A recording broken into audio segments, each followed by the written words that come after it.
Hi hello ನಮಸ್ತೆ, welcome back to my channel. ಇವತ್ತಿನ ವಿಡಿಯೋದಲ್ಲಿ ನಾನು ತುಂಬ ಯೂಸ್ಫುಲ್ ಆಗಿರ್ತಕ್ಕಂಥ ಹಾಗೆ ಹೆಲ್ತ್ಗೂ ಕೂಡ ತುಂಬ ಹೆಲ್ಪ್ ಆಗುವಂಥ ಎರಡು ಡ್ರಿಂಕ್ಸ್ಗಳನ್ನ ತೋರಿಸ್ತಿದ್ದೀನಿ. ಅಂದರೆ ಪಾನೀಯಗಳನ್ನು. ಅದು ಬೇಸಿಗೆಗೂ ಕೂಡ ಒಳ್ಳೆಯದು, ಹಾಗೆ ಬೇರೆ ಚಿಕ್ಕ ಮಕ್ಕಳಿಂದ ದೊಡ್ಡೋರವರೆಗೂ ಬೋನ್ಸ್ ಸ್ಟ್ರಾಂಗ್ ಆಗಲಿಕ್ಕೆ ಮತ್ತು ಗ್ರೋತ್ ಮಕ್ಕಳ ಬೆಳವಣಿಗೆ ಚೆನ್ನಾಗಾಗಲಿಕ್ಕೂ ಕೂಡ ಇದು ತುಂಬ ಹೆಲ್ಪ್ ಆಗುತ್ತೆ. ಎರಡು ಪಾನೀಯಗಳು ಕೂಡ ಹೇಗೆ ಮನೆಯಲ್ಲಿ ಇದನ್ನು ಮಾಡ್ಕೊಳ್ಳೋದು ಅನ್ನೋದನ್ನು ನೋಡೋಣ. ತುಂಬ ಈಸಿ ಇದೆ. ಈ ರೆಸಿಪಿನ ನೋಡಿ ಆದಮೇಲೆ ಅನಿಸುತ್ತೆ, ನಾವು ಇದರಿಂದನೂ ಕೂಡ ಜ್ಯೂಸ್ ಮಾಡ್ಬೋದಾ, ಇದರಿಂದ ಇಷ್ಟೊಂದೆಲ್ಲ ಬೆನಿಫಿಟ್ಸ್ ಇದೆಯಾ ಅಂತಲೂ ಕೂಡ ನಮಗೆ ಆಶ್ಚರ್ಯ ಆಗುತ್ತೆ.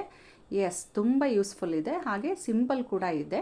ಅದಕ್ಕೂ ಮೊದಲು ಯಾರೆಲ್ಲ ನನ್ನ ಚಾನಲ್ನ ಸಬ್ಸ್ಕ್ರೈಬ್ ಮಾಡ್ದೆ ನೋಡ್ತಾ ಇದ್ದೀರೋ ಪ್ಲೀಸ್ ಸಬ್ಸ್ಕ್ರೈಬ್ ಮಾಡಿ, ಹಾಗೆ ಪಕ್ಕದಲ್ಲಿರೋ ಬೆಲೈಕನ್ನ ಪ್ರೆಸ್ ಮಾಡಿ ಆಲ್ ಅಂತ ಕೊಡಿ. ಬನ್ನಿ ಹಾಗಿದ್ರೆ ನೋಡೋಣ. ನಾನು ಇಲ್ಲಿ 1 ಬೌಲು ಕಾಯಿ ತುರಿ ತೊಗೊಂಡಿದ್ದೀನಿ. ಜ್ಯೂಸ್ ಅಂತ ಹೇಳಿದ್ರು ಕಾಯಿ ತುರಿ ತೋರಿಸಿದ್ದಾರೆ ಅಂತ ಹೇಳ್ಬೋದು. ಸ್ವಲ್ಪ ವೆಯ್ಟ್ ಮಾಡಿ ನೋಡಿ ಅದರಿಂದ ಹೇಗೆ ಜ್ಯೂಸ್ ರೆಡಿ ಆಗುತ್ತೆ ಅಂತ. ಹಾಗೆ ನಾನು ಫ್ಲೇವರ್ಗೆ ಮತ್ತು ಅದ್ರ ಜೊತೆ ಕಾಂಬಿನೇಷನ್ ಆಗಿ ಡೈಜೆಷನ್ಗೆ ಹೆಲ್ಪ್ ಆಗೋ ಥರ ಏಲಕ್ಕಿ ತೊಗೊಂಡಿದ್ದೀನಿ. ಈ ಎರಡೇ ಇಂಗ್ರೀಡಿಯೆಂಟ್ಸ್ ಬಳಸಿಬಿಟ್ಟು ನಾನು ಇಲ್ಲಿ ಹೆಲ್ಪ್ಫುಲ್ ಆಗಿರ್ತಕ್ಕಂಥ ಜ್ಯೂಸ್ನ ರೆಡಿ ಮಾಡ್ತಾ ಇದ್ದೀನಿ. 1 ಬೌಲ್ ತೊಗೊಂಡ್ಬಿಟ್ಟು, ಅಂದರೆ ಕಾಯಿ ತುರಿನ ತೊಗೊಂಡ್ಬಿಟ್ಟು ಮಿಕ್ಸಿ ಜಾರಿಗೆ ಹಾಕ್ಕೊಂಡು ನಾನು ನುಣ್ಣಗೆ ರುಬ್ಕೊಳ್ತಾ ಇದ್ದೀನಿ. ಇದಕ್ಕೆ ನೀವು ಸ್ವೀಟ್ ಬೇಕು ಅಂದರೆ ಶುಗರ್ನ ಆ್ಯಡ್ ಮಾಡ್ಕೋಬೋದು. ಇಲ್ಲ ಅಂದರೆ ನಾವು ಅದನ್ನು ಮಿಕ್ಸಿ ಮಾಡಿದ ನಂತರ ಜೇನುತುಪ್ಪನ ಆ್ಯಡ್ ಕೂಡ ಮಾಡ್ಕೋಬೋದು. ಸೊ ಇದನ್ನು ಯಾಕೆ ನಾನು ಪ್ಲೇನ್ ಆಗಿ ಯಾವುದನ್ನು ಸ್ವೀಟ್ ಕಂಟೆಂಟ್ನ ಹಾಕದೆ ನಾನು ತೋರಿಸ್ತಾ ಇದ್ದೀನಿ ಅಂದರೆ, ಕೆಲವರು ಶುಗರ್ ಪೇಷಂಟ್ ಇರ್ತಾರಲ್ವ, ಅಂಥವ್ರಿಗೆ ಇದು ಹೆಲ್ಪ್ ಆಗುತ್ತೆ. ಎಲ್ಲರಿಗೂ ಕೂಡ ಹೆಲ್ಪ್ ಆಗುತ್ತೆ. ಸೊ ನಮಗೆ ಚಿಕ್ಕ ಮಕ್ಕಳಿಗೆ ನಾವು ಕುಡಿಯೋದಕ್ಕೆ ಕೊಡಬೇಕು ಅಂದಾಗ ನಾವು ಇದಕ್ಕೆ ಸ್ವೀಟನ್ನು ಆ್ಯಡ್ ಮಾಡಬೇಕಾಗುತ್ತೆ. ನೋಡಿ, ನಾನು ನುಣ್ಣಗೆ ರುಬ್ಬಿದ್ದೀನಿ. ನುಣ್ಣಗೆ ರುಬ್ಬಿರ್ತಕ್ಕಂಥ ಈ ಕಾಯಿ ತುರಿ ಪೇಸ್ಟನ್ನು ನಾನು ಇಲ್ಲಿ ಸೋಸ್ಕೊಳ್ತಾ ಇದ್ದೀನಿ. ಹಾಗೇನೂ ಕೂಡ ಕುಡಿಬೋದು, ಆದರೆ ಚಿಕ್ಕ ಮಕ್ಕಳಿಗೆಲ್ಲ ಕುಡಿಯುವಾಗ ಈ ತರಿ ಎಲ್ಲ ಬರುತ್ತಲ್ವ ಕಾಯ್ದು, ಅದು ಬಾಯಿ ಸಿಗೋದ್ರಿಂದ ಕುಡಿಯೋದಕ್ಕೆ ಇಷ್ಟಪಡ್ತಾ ಇರಲ್ಲ. ಹಾಗಾಗಿ ಇದನ್ನು ಫಿಲ್ಟ್ರ್ ಮಾಡ್ಕೊಳ್ತಾ ಇದ್ದೀನಿ.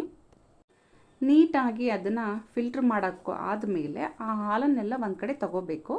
ಆ ಮೇಲ್ಗಡೆ ಇರುತ್ತಲ್ಲ, ಆ ದಿಂಡೇನಿರುತ್ತಲ್ಲ, ಸೊ ಅದರಲ್ಲೂ ಇನ್ನೂ ಸ್ವಲ್ಪ ಹಾಲಿನಂಶ ಇತ್ತು ಅಂದರೆ ಚೆನ್ನಾಗಿ ಸ್ಪೂನಲ್ಲಿ ಪ್ರೆಸ್ ಮಾಡಿ ತೆಗೀರಿ, ಹಾಲು ಚೆನ್ನಾಗೇ ಬರುತ್ತೆ. ಇವಾಗ ನಾನು ಇದಕ್ಕೆ ಯಾವುದೇ ಬೇರೆ ರೀತಿಯ ಒಂದು ಪೌಡರ್ ಇರ್ಬೋದು ಅಥವಾ ಕೆಮಿಕಲ್ಸ್ ಏನೂ ಕೂಡ ಆ್ಯಡ್ ಮಾಡಿಲ್ಲ. ಪ್ಯೂರ್ ಆಗಿರ್ತಕ್ಕಂಥ ಕೊಕೊನಟ್ ಆಯಿಲ್ ಇದು. ಇದರಿಂದ ಏನೇನು ಯೂಸ್ ಇದೆ ಅಂತ ಕೆಲವರು ಕೇಳ್ಬೋದು. ಯೂಶಲಿ ನಾವು ಇದನ್ನು ಸ್ವೀಟ್ಗಳ ಜೊತೆ ಬಳಸಿರ್ತೀವಲ್ವ.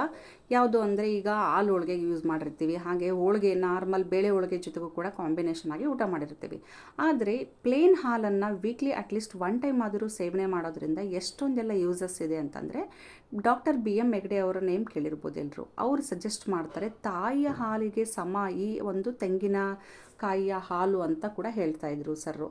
ಅಂದರೆ ಅಷ್ಟೊಂದು ಒಳ್ಳೆಯ ಅಂಶಗಳೆಲ್ಲ ಇದರಲ್ಲಿ ತೆಂಗಿನ ಹಾಲಲ್ಲಿ ಇದ್ದಾವೆ ಅಂತ ಡಾಕ್ಟರ್ ಹೇಳ್ತಾ ಇದ್ರು. ನಾವು ಅವ್ರ ಪ್ರೋಗ್ರಾಮ್ಸ್ ಎಲ್ಲ ನೋಡುವಾಗ ತುಂಬ ಟೈಮ್ ತೆಂಗಿನಕಾಯಿ, ತೆಂಗಿನ ಎಣ್ಣೆ, ಆಮೇಲೆ ಅದರಿಂದ ಬರ್ತಕ್ಕಂಥ ತೆಂಗಿನ ಹಾಲಿನ ಒಂದು ಪ್ರಾಮುಖ್ಯತೆ ಏನು ಅನ್ನೋದನ್ನು ತುಂಬ ಸರಿ ಹೇಳಿದ್ದಾರೆ ಅವರು.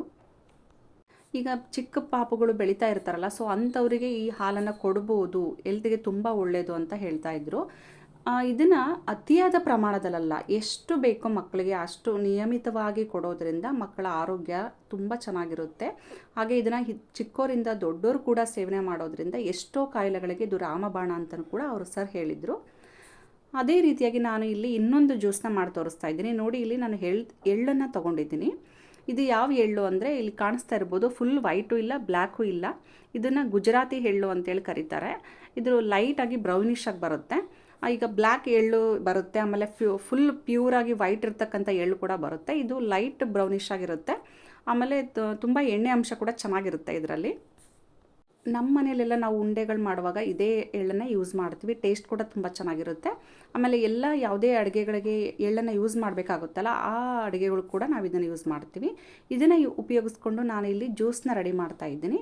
ನೋಡಿ, ಇದನ್ನು ಚೆನ್ನಾಗಿ ಸ್ವಲ್ಪ ತೊಳ್ಕೊಬೇಕು. ತೊಳ್ಕೊಂಡಾದ ನಂತರ ನಾನು ಇದನ್ನು ಏನು ಮಾಡ್ತಿದ್ದೀನಿ, 1 ಅವರ್ ನೆನೆಯೋದಕ್ಕೆ ಬಿಡ್ತಾ ಇದ್ದೀನಿ.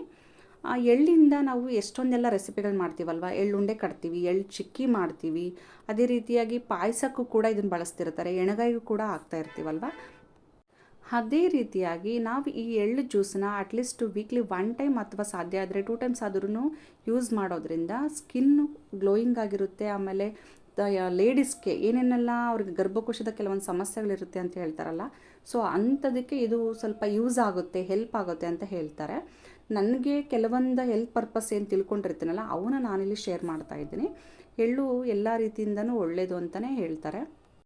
ಕೆಲವರು ಒಂದೊಂದು ವಿಧದಲ್ಲಿ ತಿಂತಾ ಇರ್ತಾರೆ. ಮೀನ್ಸ್ ಈಗ ಕೆಲವರು ಉಂಡೆ ತಿಂತಾರೆ, ಕೆಲವರು ಚಿಕ್ಕಿ ಅಂತ ಹೇಳಿದ್ನಲ್ಲ, ಸೊ ಅದನ್ನು ತಿಂತಾರೆ.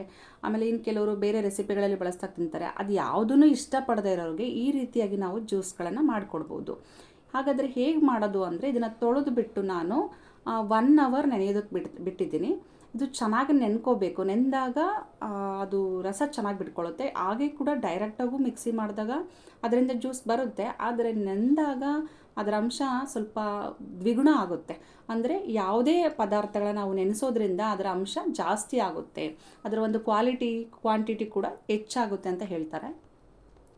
ಸೊ ಈಗ ನಾನು ನೆಂದಿದ್ದೆ, ಹಾಗಾಗಿ ಇದನ್ನು ನೀಟಾಗಿ ನೀರನ್ನೆಲ್ಲ ತೆಗೆದುಬಿಟ್ಟು ಮಿಕ್ಸಿ ಜಾರ್ಗೆ ಹಾಕ್ಕೊಳ್ತಾ ಇದ್ದೀನಿ.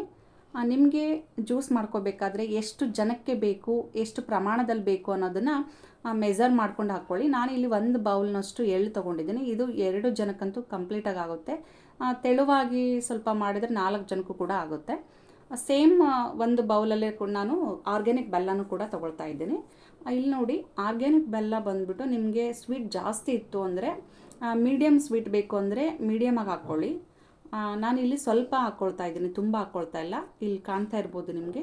ಈ ಬೆಲ್ಲಕ್ಕೂ ಕೂಡ ಯಾವುದೇ ರೀತಿ ಕೆಮಿಕಲ್ ಇಲ್ಲದೆ ನ್ಯಾಚುರಲಾಗಿ ರೆಡಿ ಮಾಡಿರ್ತಕ್ಕಂಥ ಸಾವಯವ ಬೆಲ್ಲ ಇದು. ಎರಡನ್ನೂ ಕೂಡ ನಾನು ಮಿಕ್ಸಿ ಜಾರ್ಗೆ ಹಾಕ್ಕೊಂಡು, ಇವಾಗ ಒಂದು ಗಮನಿಸಬೇಕು, ನಾನಿಲ್ಲಿ ನೀರು ಹಾಕ್ಕೊಳ್ತಾ ಇಲ್ಲ. ಆವಾಗಲೇ ತೆಂಗಿನ ಜ್ಯೂಸನ್ನ ನಾನು ಹೇಗೆ ರೆಡಿ ಮಾಡ್ಕೋಬೇಕಂತ ಹೇಳಿದ್ನಲ್ಲ, ಅದನ್ನು ನಾನಿಲ್ಲಿ ಯೂಸ್ ಮಾಡ್ತಾ ಇದ್ದೀನಿ. ನಾವು ಹಾಗೆ ಪ್ಲೇನ್ ತೆಂಗಿನ ಹಾಲನ್ನು ಕೂಡ ವೀಕ್ಲಿ 1 ಟೈಮ್ ಕುಡಿಯೋದ್ರಿಂದ ತುಂಬ ಬೆನಿಫಿಟ್ ಇದೆ. ಅದನ್ನು ಯೂಸ್ ಮಾಡಿಕೊಂಡು ಇದನ್ನು ನಾನು ರುಬ್ಕೊಂಡಿದ್ದೀನಿ ನೋಡಿ. ರುಬ್ಬಿ ಆಲ್ರೆಡಿ ಸೋಸಿಟ್ಕೊಂಡಿದ್ದೀನಿ. ಎಳ್ಳು, ಬೆಲ್ಲ ಮತ್ತು ತೆಂಗಿನ ಹಾಲನ್ನು ಹಾಕ್ಕೊಂಡು ರುಬ್ಬಿರೋ ಅಂಥ ಹಾಲಿದು. ಇದು ನೀವು ನೀರು ಹಾಕ್ಕೊಂಡು ಕೂಡ ಮಾಡ್ಕೋಬೋದು. ಬಟ್ ತೆಂಗಿನ ಹಾಲನ್ನು ಹಾಕ್ಕೊಂಡು ರುಬ್ಕೊಳ್ಳೋದ್ರಿಂದ ಇದರ ಒಂದು ಅಂಶ, ಒಂದು ಪೋಷಕಾಂಶಗಳ ಒಂದು ಕ್ವಾಲಿಟಿ ಜಾಸ್ತಿ ಆಗುತ್ತೆ. ಎಳ್ಳು ಮತ್ತು ತೆಂಗಿನ ಹಾಲು ಎರಡೂ ಇರೋದ್ರಿಂದ ಹೆಲ್ತ್ಗೆ ತುಂಬ ಒಳ್ಳೆಯದಿದು. ಸೊ ಇದು ಎಳ್ಳಿಂದ ಜ್ಯೂಸ್ ಮಾಡ್ತಾರೆ ಅನ್ನೋದು ಕೂಡ ನನಗೂ ಸಹ ಗೊತ್ತಿರಲಿಲ್ಲ. ಸೊ ಇತ್ತೀಚೆಗೆ ಇದರಿಂದ ಬೆನಿಫಿಟ್ ಏನು ಅಂತ ಗೊತ್ತಾದಮೇಲೆ ನಾನು ಮಾಡೋದಕ್ಕೆ ಸ್ಟಾರ್ಟ್ ಮಾಡಿದೆ. ಈ ಎಳ್ಳ ಜ್ಯೂಸನ್ನು ಯೂಸ್ ಮಾಡಿಕೊಂಡು ನಾನು ಇನ್ನೊಂದು ರೆಸಿಪಿನ ತೋರಿಸ್ತಾ ಇದ್ದೀನಿ. ಅದು ಕೂಡ ಮಕ್ಕಳಿಗೆ ಮತ್ತು ದೊಡ್ಡವ್ರಿಗೂ ಕೂಡ ಇಷ್ಟ ಆಗ್ಬೋದು. ಜ್ಯೂಸ್ ಕುಡಿಯೋದಕ್ಕೆ ಇಷ್ಟಪಡದೇ ಇರೋರಿಗೆ ಈ ರೆಸಿಪಿ ಇಷ್ಟ ಆಗ್ಬೋದು. ನೋಡಿ, ಇಲ್ಲಿ ನಾನು 1 ಗ್ಲಾಸ್ನಷ್ಟು ಎಳ್ಳು ಜ್ಯೂಸನ್ನ ತೊಗೊಂಡಿದ್ದೀನಿ. ಇದರಲ್ಲಿ ಆಲ್ರೆಡಿ ಕೊಕೊನಟ್ ಜ್ಯೂಸ್ ಕೂಡ ಇದೆ. ಇದನ್ನು ನಾನು ಒಂದು ತವಾಗೆ ಬಿಸಿ ಮಾಡೋದಕ್ಕೆ ಇಟ್ಕೊಂಡು ತವಾಗೆ ಹಾಕ್ಕೊಳ್ತಾ ಇದ್ದೀನಿ. ಅದು ಅಂಶ ಅಂದರೆ ಥಿಕ್ನೆಸ್ ಜಾಸ್ತಿ ಇರೋದ್ರಿಂದ ಸ್ವಲ್ಪ ನೀರು ಕೂಡ ಹಾಕ್ಕೋಬೋದು ನೀವು, ಸ್ವಲ್ಪ ಪ್ರಮಾಣದಲ್ಲಿ ಮಾತ್ರ. ಆಮೇಲೆ 2 ಸ್ಪೂನಷ್ಟು ಸಕ್ಕರೆ ಮತ್ತು ಕಾರ್ನ್ಫ್ಲೋರ್ ತೊಗೊಂಡಿದ್ದೀನಿ. ಇದು 2 ಸ್ಪೂನ್ ಇದೆ ಕಾರ್ನ್ಫ್ಲೋರು. ಶುಗರ್ ಕೂಡ 2 ಸ್ಪೂನ್ ಇದೆ. ಇವಾಗ ನಾನು ಇದು ಕಾಯ್ದಕ್ಕೆ ಇಟ್ಕೊಂಡಿದ್ದೀನಲ್ಲ ಎಳ್ಳಿಂದು ಜ್ಯೂಸು, ಅದು ಸ್ವಲ್ಪ ಬಿಸಿ ಆದ ನಂತರ ಶುಗರ್ನ ಹಾಕ್ಕೊಳ್ಳಿ. ಸ್ವೀಟ್ ಎಷ್ಟು ಬೇಕೋ ಅಷ್ಟು ನೋಡಿ ಹಾಕ್ಕೊಳ್ಳಿ. ಆದರೆ ಇದು ಶುಗರ್ ಪೇಷಂಟ್ಗೆ ಹೆಲ್ಪ್ ಆಗೋದಿಲ್ಲ, ಯಾಕಂದರೆ ಶುಗರ್ ಡೈರೆಕ್ಟಾಗಿ ಆ್ಯಡ್ ಮಾಡೋದ್ರಿಂದ. ಚಿಕ್ಕ ಮಕ್ಕಳಿಗಂತೂ ತುಂಬ ಹೆಲ್ಪ್ ಆಗುತ್ತೆ. ಅವರು ಸ್ವೀಟನ್ನು ಇಷ್ಟಪಡ್ತಿರ್ತಾರಲ್ವ, ಸೊ ಅಂಥವರು ಇಷ್ಟಪಟ್ಟೆ ತಿಂತಾರೆ. ನೋಡಿ, ಶುಗರ್ನ ಹಾಕ್ಬಿಟ್ಟು ಇದು ನಾವು ಚೆನ್ನಾಗಿ ಮಿಕ್ಸ್ ಮಾಡ್ತಾ ಸಣ್ಣ ಉರಿಯಲ್ಲೇ ಬೇಯಿಸ್ಕೋಬೇಕಾಗುತ್ತೆ. ಶುಗರ್ ಕರಗೋದಕ್ಕೆ ಸ್ಟಾರ್ಟ್ ಆದಮೇಲೆ ಇವಾಗ ನೋಡಿ, ಅದಕ್ಕೆ ಅದು ಕುದೀತಾ ಇದೆ. ಸಕ್ಕರೆ ಅಂಶ ಕಂಪ್ಲೀಟಾಗಿ ಕರಗಿದೆ ಅಂತ ನಮಗೆ ಅನಿಸಿದ ಮೇಲೆ, ಅಂದರೆ ನಾವು ಸೌಟಲ್ಲಿ ಅದು ಮಿಕ್ಸ್ ಮಾಡ್ತಾ ಇರ್ತೀವಲ್ಲ, ಅವಾಗ ಗೊತ್ತಾಗ್ತಾ ಇರುತ್ತೆ ಅದು ಕಂಪ್ಲೀಟಾಗಿ ಕರಗಿದೆ. ಆಮೇಲೆ ಅದು ಜ್ಯೂಸ್ ಜೊತೆ ಹೊಂದ್ಕೊಂಡಿದೆ ಅಂತ ಅನಿಸಿದ ಮೇಲೆ ನಾವು ಕಾರ್ನ್ಫ್ಲೋರ್ನ ರೆಡಿ ಮಾಡಿಟ್ಕೊಂಡಿರಬೇಕು. ಹೇಗೆ ಅಂದರೆ, ಆ ಕಾರ್ನ್ಫ್ಲೋರ್ಗೆ ಸ್ವಲ್ಪ ನೀರನ್ನು ಹಾಕಿ ತೆಳುವಾಗಿ ಮಾಡ್ಕೋಬೇಕಾಗುತ್ತೆ. ಸೊ ಅದು ಸಿಮ್ಮಲ್ಲೇ ಕುದೀತಾ ಇದ್ದಾಗ ಏನಾಗುತ್ತೆ, ಗಂಟು ಬೀಳೋದಿಲ್ಲ, ಆಮೇಲೆ ಚೆನ್ನಾಗಿ ಬೇಯುತ್ತೆ. ಆ ಕಂಪ್ಲೀಟ್ ಜ್ಯೂಸ್ ಕೂಡ ಚೆನ್ನಾಗಿ ಬೇಯೋದ್ರಿಂದ ತಿನ್ನುವಾಗ ಟೇಸ್ಟ್ ಚೆನ್ನಾಗಿ ಬರುತ್ತೆ. ಈಗ ನಿಮಗೆ ಗೊತ್ತಾಗಿರ್ಬೋದು ಏನು ಮಾಡ್ತಾಯಿದ್ದೀನಿ ಅಂತೇಳಿ. ಎಳ್ಳಿನ ಹಲ್ವಾ ಮಾಡ್ತಾಯಿದ್ದೀನಿ.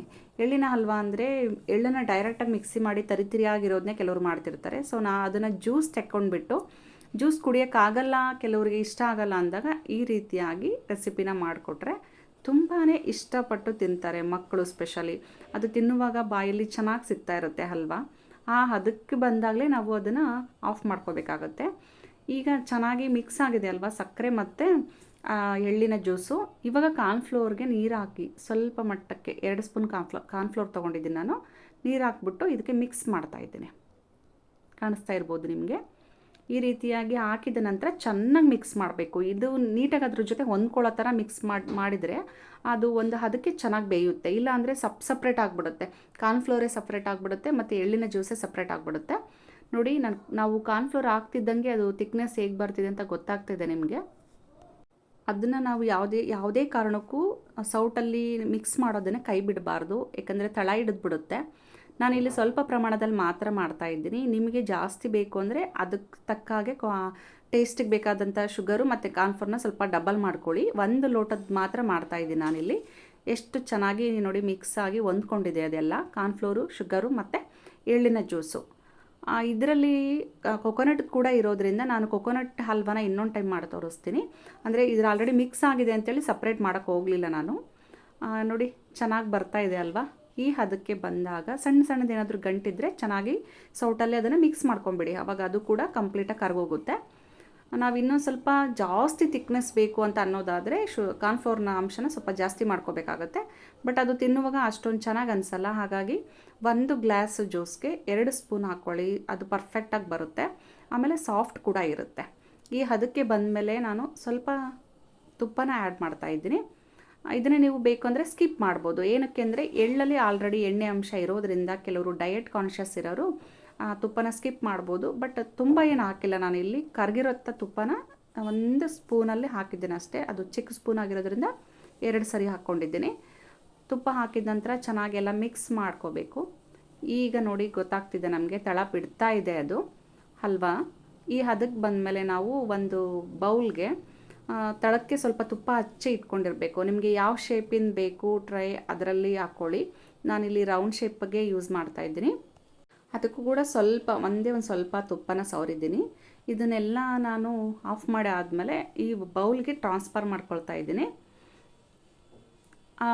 ನಂತರ ಸ್ವಲ್ಪ ಹೊತ್ತು ಬಿಟ್ಟಾದಮೇಲೆ ಅದನ್ನು ನಾನು ಬೌಲಿಂದ ಹೊರಗೆ ತೆಗೆದಾಗ ಹಲ್ವಾ ಈ ರೀತಿಯಾಗಿ ಬಂದಿತ್ತು, ತುಂಬ ಚೆನ್ನಾಗಿತ್ತು. ಬೌಲಿಗೆ ಹಾಕಿದ ನಂತರ ಮಿನಿಮಮ್ ಒಂದು 30 ಮಿನಿಟ್ಸ್ ಹಾಗೆ ಬಿಡಿ. ಅದು ಕಂಪ್ಲೀಟ್ ಕೂಲ್ ಆದಮೇಲೆ ನೀವು ಅದನ್ನು ಸರ್ವ್ ಮಾಡ್ಬೋದು. ಬೇಕು ಅಂದರೆ ನೀವು ಬೇಸಿಗೆಯಲ್ಲಿ ತಿನ್ನೋದಾದರೆ ಫ್ರೀಝರಲ್ಲಿ ಅಥವಾ ಫ್ರಿಜ್ಜಲ್ಲಿ ಇಟ್ಟಾದರೂ ತಿನ್ಬೋದು. 1 ಅವರ್ ಇಟ್ಟರೆ ಸಾಕಾಗುತ್ತೆ. ಸ್ವಲ್ಪ ತಣ್ಣಗೆ ಅನಿಸ್ತು ಅಂದಮೇಲೆ ನೀವು ಅದನ್ನು ತಿನ್ನೋದಕ್ಕೆ ಬಳಸ್ಬೋದು. ತುಂಬ ಟೇಸ್ಟಿಯಾಗೂ ಕೂಡ ಇದೆ, ಆಮೇಲೆ ಹೆಲ್ತ್ಗೂ ಕೂಡ ತುಂಬ ಒಳ್ಳೆಯದು ಇದು ಎಳ್ಳಿನ ಹಲ್ವಾ. ನಾನು ಇಲ್ಲಿ ತೋರಿಸಿರ್ತಕ್ಕಂಥ 3 ರೆಸಿಪಿಗಳು ನಿಮಗೆ ಇಷ್ಟ ಆಗಿದ್ದರೆ ಲೈಕ್ ಮಾಡಿ, ಶೇರ್ ಮಾಡಿ. ನೀವು ಕೂಡ ಮನೇಲಿ ಟ್ರೈ ಮಾಡಿ ಟೇಸ್ಟ್ ಹೇಗೆ ಬಂತು, ಯಾವುದರಿಂದ ಎಷ್ಟೆಲ್ಲ ನಿಮಗೆ ಬೆನಿಫಿಟ್ಸ್ ಅನ್ನಿಸ್ತು ಅನ್ನೋದನ್ನು ನನಗೆ ಕಮೆಂಟ್ ಬಾಕ್ಸಲ್ಲಿ ತಿಳಿಸಿ. Thank you for watching. Take care.